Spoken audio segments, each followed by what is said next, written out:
Sir, your reaction lang po, merong mga calls for your resignation after what happened. Binabatikos po yung pag-alis ni Senator Bato, the shooting incident, and si Director Matibag also said you should be held accountable. Your reaction to all these? Okay. Hindi pa naman ako SP, pinagre-resign na ako eh.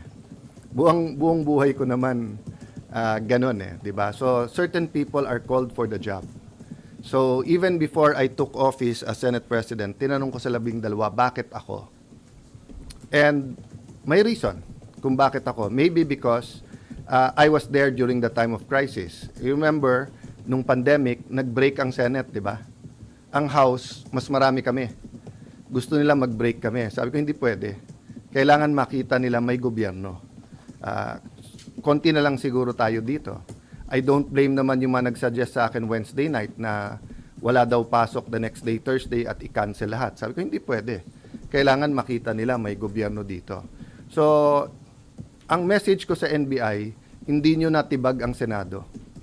Under Alan Cayetano, hindi nyo natibag ang Senado. So, kung sino man, if I continue or may papalit sa akin, okay? Ulitin ko ha, during my watch, hindi nyo natibag ang Senado. Now, kung if I remain or kung papalitan ako, sana hindi matibag ang Senado. The Senate is a target, di ba? Because we are the last line of defense sa pagdating ng hindi impartial na impeachment. We're the last line of defense sa budget. We're the last line of defense sa charter change. We're the last line of defense sa kung merong gustong yumurak o sumira sa ating democracy.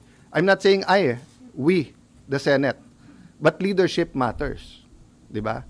So, dun sa nagsasabing take responsibility, kayo pumasok dito, kayo na maril eh. Tapos kami pagre-resignin nyo. Dapat kayo mag-resign. Di ba? Pati yung mga ibang nagsasabing take responsibility for the shooting. I take responsibility for my reaction. Di ba?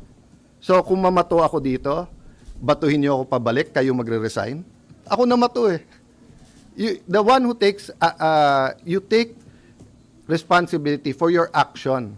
So I will take responsibility for my reaction, how I handled everything. But I cannot take responsibility for them shooting at us.